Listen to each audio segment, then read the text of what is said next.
Good morning and welcome to yet another lecture. This is age 676. We are progressing.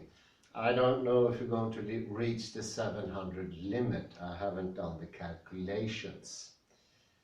But speaking about calculations, this is exactly what I will talk to you about today. I named the lecture What is Intelligence?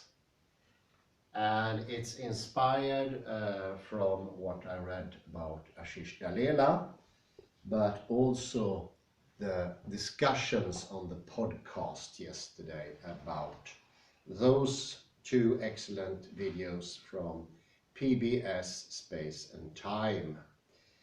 That made me think. I've been thinking a little bit too much, so I have to add I'm very tired. But I think it's could actually be helpful sometimes. A friend of ours, or a newborn friend of ours, Patrick, mentioned that sometimes creativity can come when you are tired. And I would like to start out with an example. I made a phone call this morning. I'm suffering from diabetes and I have sensors attached to my skin. And one of the sensors were coming loose. So what you do is you call up a special telephone service and you do a reclamation. And I spoke to this chap, Matthias. First the conversation started with, how long have you had it? And I said, well, it's 7 days left and it lasts 2 weeks. So how much do I have left? And that was an honest question. And my reply from Matthias was, wow, let me think. And then we both discovered that that was sort of not so very smart to say that. Of course, half 2 weeks is a week. You don't need to think really. But is it a lack of intelligence to say such a thing? I wouldn't say that. It's sometimes you don't pay attention, and I had to blame I was tired or something like that. So I wouldn't say that. And then further he mentioned he wanted the numerals. All these sensors have a numeral and you have to, of course, tell that numeral when you do the reclamation. And I have always saved the box or saved the etiquette to leads to the numeration. But he didn't ask for that. He said you can look at it. He has on the side the numerals. And I had no idea. I was really happy for this new information. Makes things a lot easier. I never seen the numerals before. They were very small and I had to photograph them to see them. But is that intelligence of him to know that? Well, in a way, it's good. It's very helpful. But still it's not intelligence because that is something that is part of the regulation. So it's a complicated matter, and I asked him, what should I do? Because he's falling off. He hasn't fallen off yet, I was honest. Actually, you can't only do reclamation when it's fallen off completely. But he said it doesn't matter. If it's going to fall off, it will fall off. And he had this good idea. You could actually put a band-aid on it, because it doesn't have to last so long. Tomorrow you will get a new one. And that was thinking, I'd say, because that was an invention. It was something new. He didn't take it out of the hat as a magician takes a rabbit out of the hat. It was completely new. So that is the thing that is thinking. It has to be genuinely new. Cannot be old. It's an odd piece of synchronicity. I just got a message before the lecture My friend who wants to learn the whole encyclopedia by heart has his birthday tomorrow. That's a weird coincidence. And actually, I will call him. I haven't spoken to the chap in years. It's about time. Could be very interesting to see how far he progressed in the encyclopedia. He began, of course, with an A. He might have come into B. He's actually very close to our friend Berit. He lives in Algarve. The Algarve, I think it's called in English. Well, I'll start with the reflective consciousness and the problems around it. And I'd say this is typical morning lecture because it's like half hard to get. I mentioned before the reflective consciousness. It's an invention of Richard E. Lind, ingenious such a invention. And it has a specific logic. I mentioned earlier, it's the movement going from the real world into the transcendental world, whatever that is. And whatever that is, I would like to make extra clear. And this is also knowledge coming from Graham Priest. I checked him out last night, and he writes in his blog a little bit in loose terms about logic, which is not usually something you see. And what could be the problem with the law of excluded middle, except for the obvious problems, mathematical problems, the problems for quantum physics and all the other stuff. But as a thumb, rules of thumb, what could be the problem? And one thing he points to, it's a bit hazardous, it's a bit happenstance, it's not exact. The contradictions are not exact, they lack knowledge somehow. So we have to think logic as a system rather, a fixed system. It's a tool, but it lacks a certain precision. And that's why the problem with the law of the excluded middle erupted. And this is, of course, very surprising and not something a logician ever would admit. I would admit to the limitations of logic, yes, but I would never say that logic in itself is hazardous or by chance to some extent. And that's what he's pointing to. It's a splitting.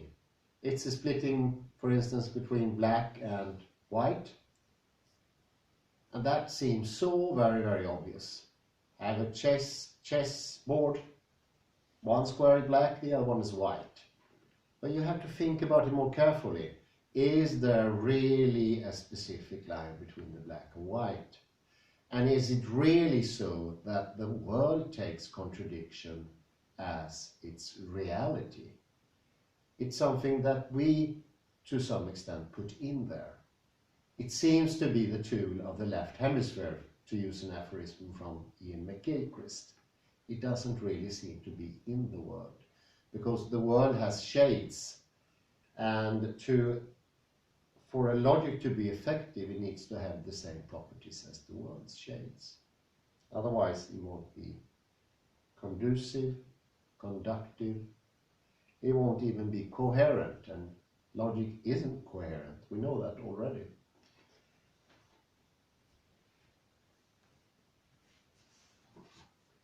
One can say the splitting between black and white, between right and wrong, is not exact. It's not informed. It doesn't go the right way. It's like almost when you want to split a piece of wood to make a furniture. It needs to be exact to fit the project. Whereas the splitting in logic just splits. That's it. There's no measurement. It's not an informed splitting. I think it's even more an illustration of what it does. And I take up like vaguely negative things. This does not mean that I'm criticizing logic as a whole, but we need to be aware of these things.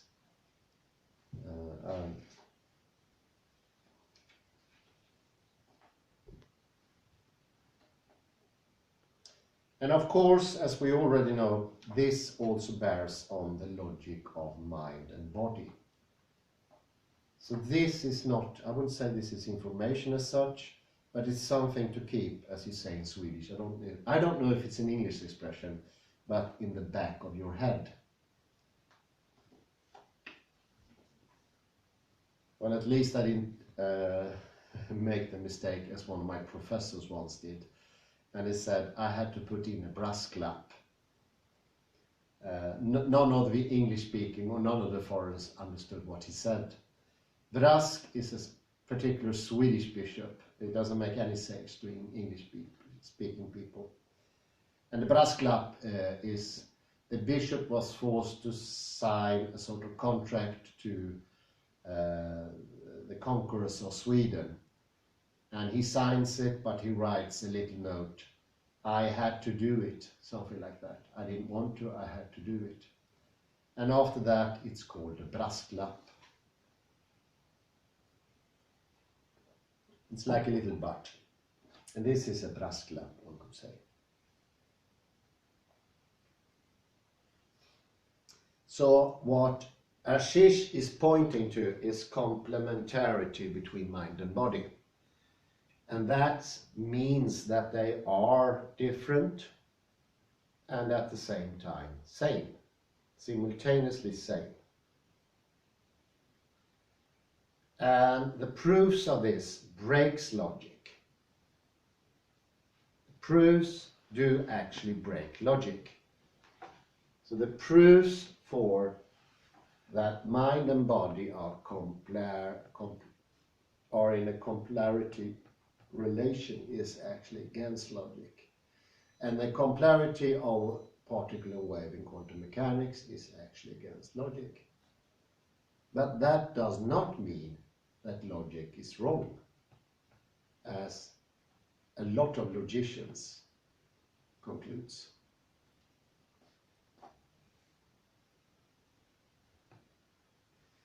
There are special cases where we cannot use logic or shouldn't use logic. And this is the exact insight from Graham Priest's paraconsistent logic. He means that the paraconsistent logic, while excluding the excluded middle, that was a bit smart, becomes more logical. He means that the excluded middle destroys logic to a certain extent. It makes it weak.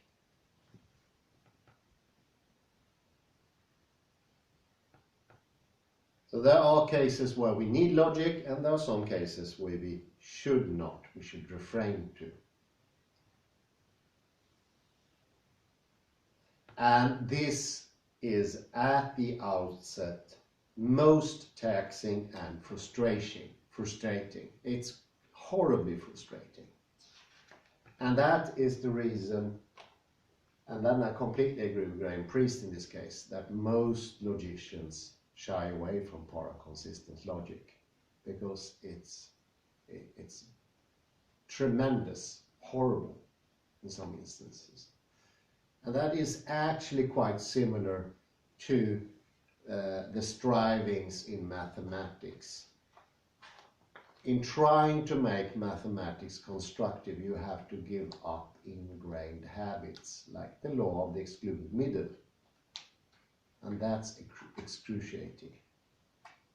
It's a task, it's a chore.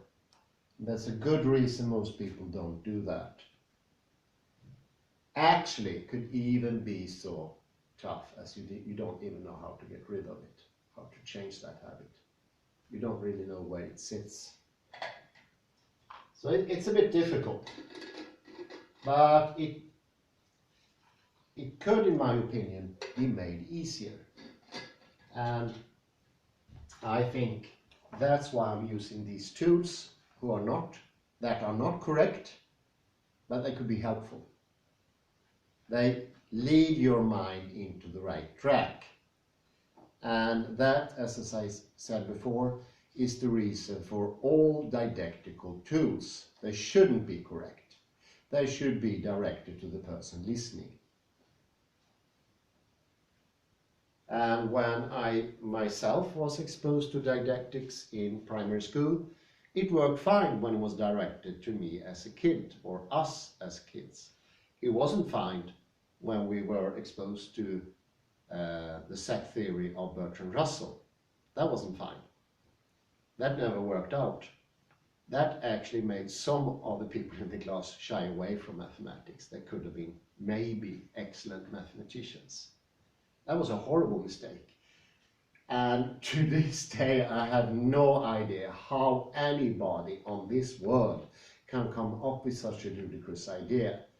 Looking in hindsight, ex posteriori, it looks horrendous. Who came up with this? But you can actually, and this would be nice, put in a link with a YouTube clip about this, that why on earth, why there's no reason, but how set theory became the standard for the primary schools in Sweden for mathematicians for a good decade. And I was one of those unlucky that was exposed to it. And this, I tell you, not only like an anecdote, but it's a helping tool to see what we could end up in. To understand the psychology behind the decision to let set theory be part of primary school at the beginning, the first classes. I think that could be helpful. And one part that needs to be in this process, and now I'm adding another hopefully helpful tool, that is the body. The body needs to be in, because the body is part of reality. Body has a tendency to easier I say, not in all cases, but easier encompasses the wholeness, the complementarity of contradictions. It's already out there in the world. The body is, in a way, always whole. So if we turn to the body, we can hold the contradictions. We can make them wholesome again. The body needs to be in. That's going to be very helpful, because the body is the complementarity of contradictions already.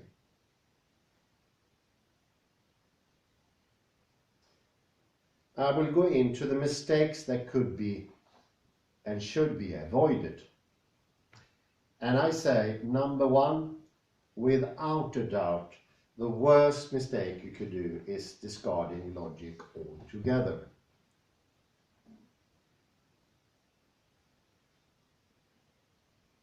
And I say that logic bears some similarities to building skills.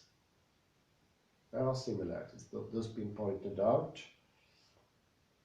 You have a foundation and you build on that foundation, and you can say that the roof is the result. Without a sound foundation, you cannot put the roof on place. It's similar to a syllogism.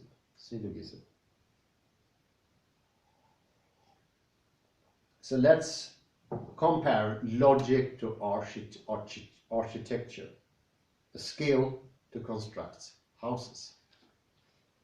It's something that we developed in the West, and it's gotten more and more refined. And you can build houses with it. You can even do blocks, courtyards, and to in some extent even parts of cities. To some extent, let's say. But it's working perfectly fine.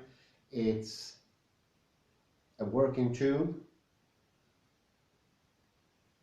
But when it comes to using architecture to construct whole cities, we end up with a problem. And I'd say that is something only practice can show. This is nothing you can see within the system. That is not going to work to construct whole cities. Here you need to try it out. You need to try it out, and it can never ever be proven by architecture itself. It cannot be constructed as a rule within architecture, or a meta-architecture if you want.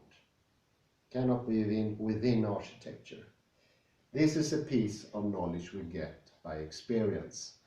A little bit like I was advised to look at the numerals on the side of the sensor. That's part of knowledge. And you can learn that by practice, by looking, but you need to do this by trying to build whole cities by architecture. So has it been done?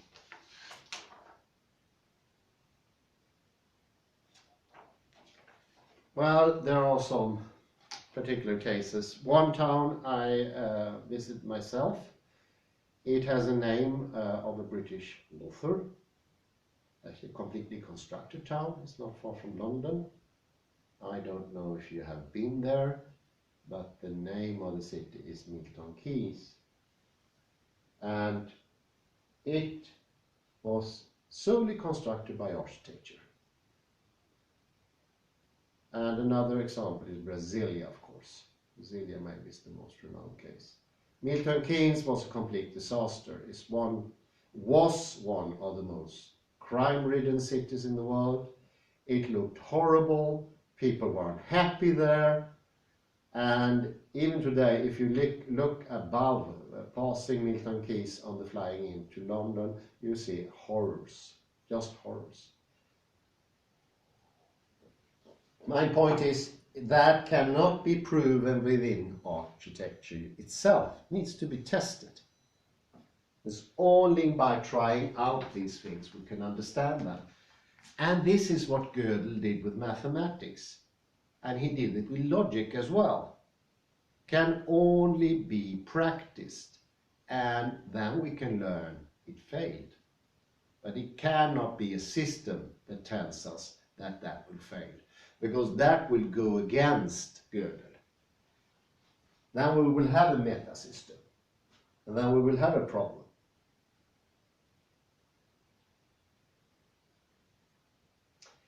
So the constructions of the two towns, Brasilia and Milton Keynes, are not mistakes.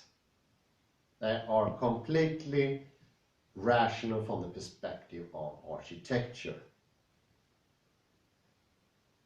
And then, if you don't understand that, you might trot into a much darker valley than these problems.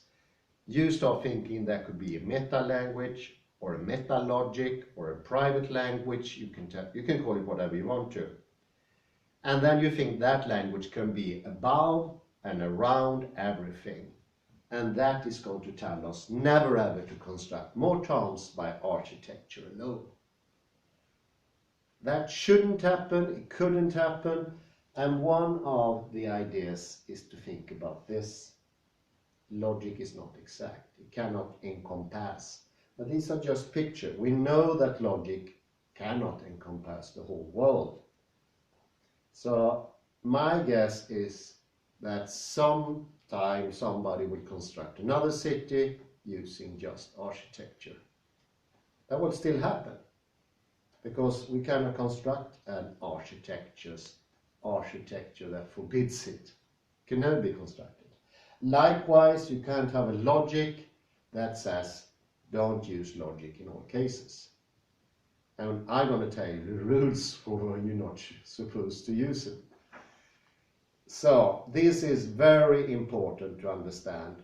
And that's why the book Gödel, Escher, Bach by Hofstadter is so incredibly important. Yes, I know, it's double the size of the Bible. Well, this is a bit exaggerated, but it's very, very, very big.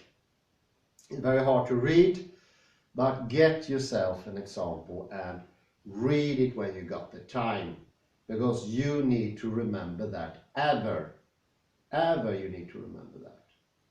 Otherwise you will fall into the trap and think there should be a meta language, meta logic of some sort. And this is also the case in physics, of course. And that's why those TV shows like the one from PBS will always be produced, because it's logical from within physics. It will always be logical, rational. It will be a mistake to not make these video clips. We need to remember Gödel. That's the only chance. And we can fall into the trap and start arguing with everyone in this world and forgetting the body. And that is also problematic, because to use argument and logic in a good way, we need to be founded in reality. We have to do the same thing as I mentioned before. We need to have the wholeness. When we have the wholeness, we can use logic in a good way. If we don't have the wholeness, we don't have the body, and we constantly search the internet for arguments against this and that, that will never ever end. Never. It's actually not a problem about argument. We need to look at what has been done. And it's a little bit how they build up knowledge in the heathen days before. They came as knowledge, and somebody could say, or you experience yourself, don't go into the marsh late at night because it's going to be wolves there. That's a piece of knowledge. In tried out, people has that as knowledge. You can't construct rules here, say don't go to any marsh, don't go out at night. All those rules are bound to fail. Can you see the similarities here? You try to construct rules from reality. Well, you can do that, yeah, to a certain extent. But you need to remember that's a reality as well. And the reality doesn't follow the logical rules. The logical rules is your tool. But logic didn't construct the world. It's a tool that human beings made. And that's been my point the whole last year or 2 years, that we constructed mathematics to have good use of it. But now somebody turned it upside down and say mathematics constructed the world. It's a little bit like turning the helpful tool, for instance a knife that you can cut wood with, to yourself and cut yourself. It's a like autoimmune disease. It's not a good development, but I understand why it can happen. And how many people today do not understand the problem by saying that the physical laws are governed by mathematics? I'd say the absolute majority thinks that's completely fine to say that. And they don't regard that as a problem where the counting should be done. It's not a problem for them. They just disregard it as a problem. It's a little bit like the monkeys. Have you seen that 3 statues about the monkeys? Won't see problems, won't hear problems, won't talk problems. You shut your mind to it. Can sound very convincing. Can say all of a sudden, yes, don't you understand, the physical laws are ruled by mathematics. That's going to shut all the arguments out, because it's so, you use 2 strong forces there. You use physical laws and then use mathematics. You put them together and you get a rocket ship and you kill all opposition. That is exactly what happened in modern society. But you need to think, and therefore you need to go back to the body and calm yourself down, because that argument put you, when you heard it the first time, a little out of balance, because that is not of reality. So that's an inherent problem in these arguments. They're not only wrong, or maybe wrong is not the right word, they are unbalanced. And if you buy them, you get imbalanced. And this goes hand in hand with what I said before. Yes, you're welcome to construct rules about reality. You can say, don't go into any marsh, because I went into a marsh and I found a wolf there. But you need to be careful. You need to remember what comes first, reality or the tools you made up. Reality comes first. Reality is a wholeness.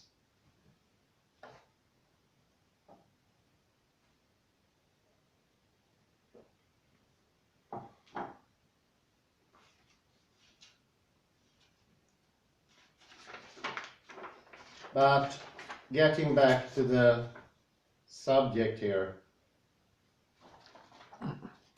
logic should not be discarded. That's not my point at all. And I heard so many varieties of this. I heard people saying our logic is nonsense. In the 60s we heard logic destroys the kids in schools. They learn logic, they lose their creativity.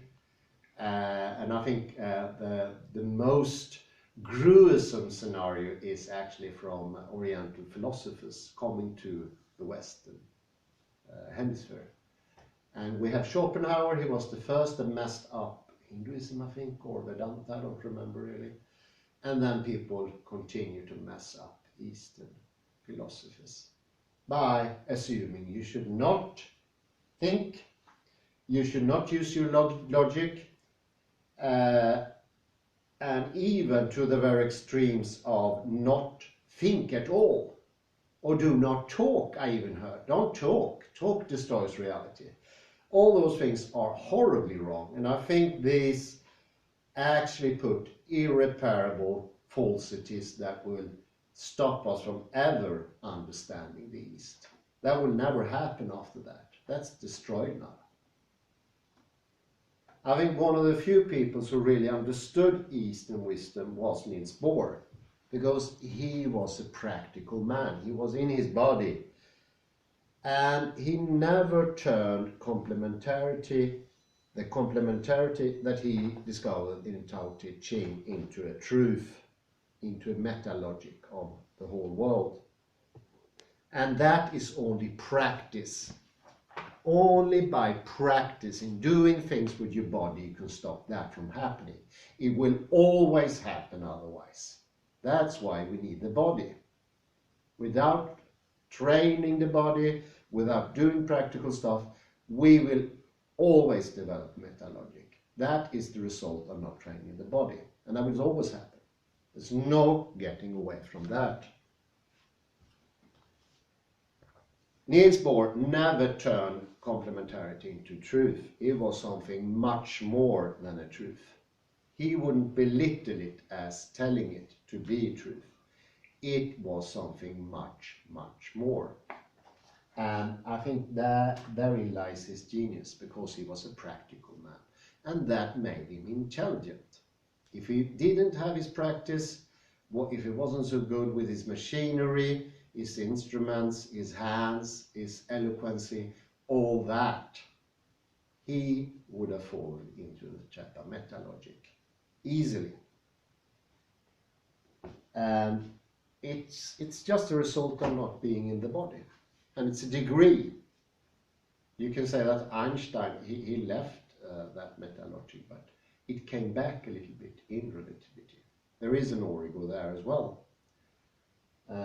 So, I want to sum the whole thing up. I think we could be helped in this to understand the difference between the whole world and the meta-logic, and why that should be avoided, by using geometrical tools. They're not correct, but they are very helpful to send you into the right direction. If these were correct, they would not help you. They would be unhelpful. They will put you into the meta-logic once more. You see, the problem is a bit, you need to be a bit delicate here. You need to be finely tuned. And finely tuned is what the body is. Because here is a good example. The fine-tunement of logic can only be made by the body.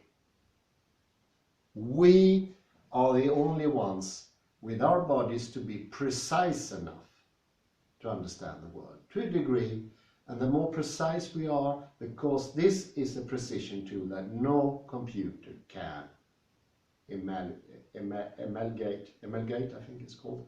No computer on this world. The precision of the computer can never be as good as the hand, can never be as good as our eyes or our balance. That's unbeatable. That's the greatest precision. And although logic is a fantastic tool, don't deserve that. Don't desert it. Don't say logic is shit or anything like that. And don't say that language is bad, which is even more horrible, or say that talking is bad. It's like the horrors. Almost feel I have to cross my chest or something like that, or castigate these horrible mistakes. But the positive, I think there is a way, by using tools that are not correct, going to send people into the right direction, and always try to get back to your balance, your bodily balance. Where are you standing? Are you standing on both your legs? Take in the environment, because that's where it starts. I say thank you very much and have a pleasant afternoon. Thank you.